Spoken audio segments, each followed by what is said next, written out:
के लेक्चर को हम लोग देखे थे और हम बोले थे कि और भी न्यूमेरिकल्स का मॉडल है, लेकिन वो तुम्हारे बोर्ड के लिए इंपॉर्टेंट नहीं है, तो उसको हम लोग बोर्ड के एग्जाम के बाद देख लेंगे, ठीक ना। और हम आपसे ये प्रॉमिस किए थे कि अगले लेक्चर में इलेक्ट्रिक फील्ड हम लोग स्टार्ट करेंगे, ठीक है। उम्मीद करते हैं कि सब लोग जुड़ गए होंगे आप लोग।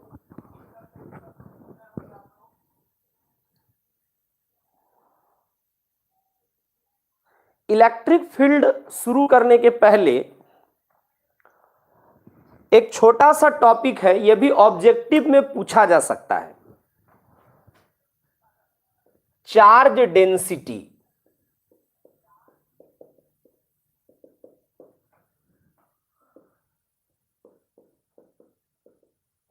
आवेश घनत्व, ब्रैकेट में लिख लीजिएगा यहां पर, ऑब्जेक्टिव के लिए इंपॉर्टेंट।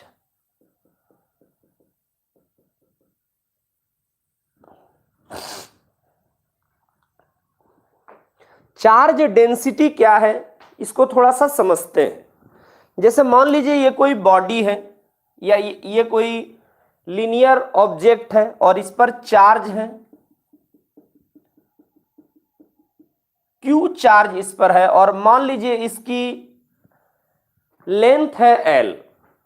तो अगर एकीकृत मेथड से अगर हम देखें तो ये लेंथ है तो चार्ज कितना है, क्यू।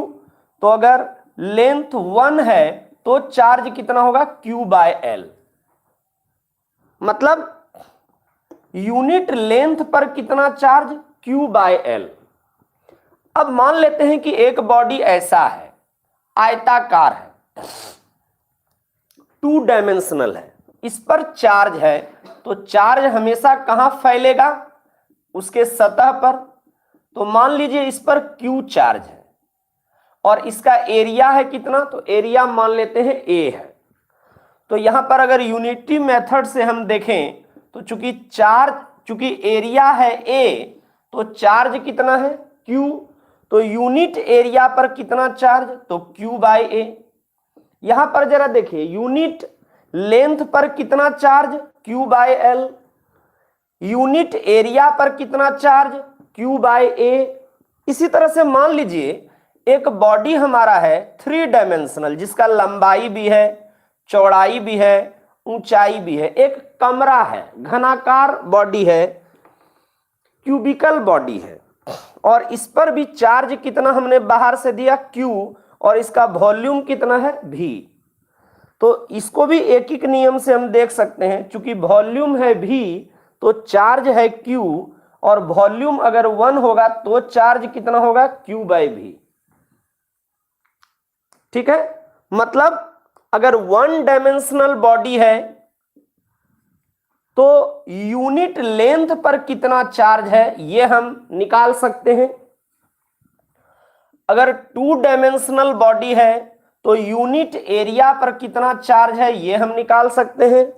और अगर 3 डायमेंशनल बॉडी है, 3 डायमेंशनल बॉडी मतलब जिसका लंबाई भी है, जिसका चौड़ाई भी है और जिसका ऊंचाई भी है। जैसे आप जिस कमरे में बैठकर रहे हैं उसमें देखिए उस कमरा का लंबाई भी है, चौड़ाई भी है और ऊंचाई भी है, तो वो इस कैटेगरी में आएगा, 3 डायमेंशनल बॉडी कहलाएगा हमारा कमरा।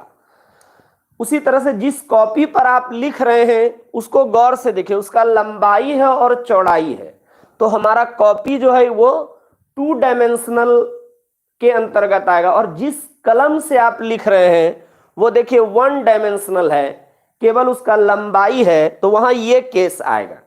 मतलब अगर 1 डायमेंशनल बॉडी है तो वहां पर हम यूनिट लेंथ पर चार्ज निकाल सकते हैं। अगर 2 डायमेंशनल बॉडी है तो यूनिट एरिया पर हम चार्ज निकाल सकते हैं, और यदि 3 डायमेंशनल बॉडी है तो यूनिट वॉल्यूम पर हम चार्ज निकाल सकते हैं। ठीक है, इतना आप समझ रहे होंगे। तो यही है चार्ज डेंसिटी, यही है चार्ज डेंसिटी, यही है चार्ज डेंसिटी। मतलब जिस गुण के आधार पर हम किसी बॉडी के यूनिट प्लेस पर चार्ज को निकाल सकते हैं वही प्रॉपर्टी, वही गुण हमारा चार्ज डेंसिटी कहलाता है। मतलब किसी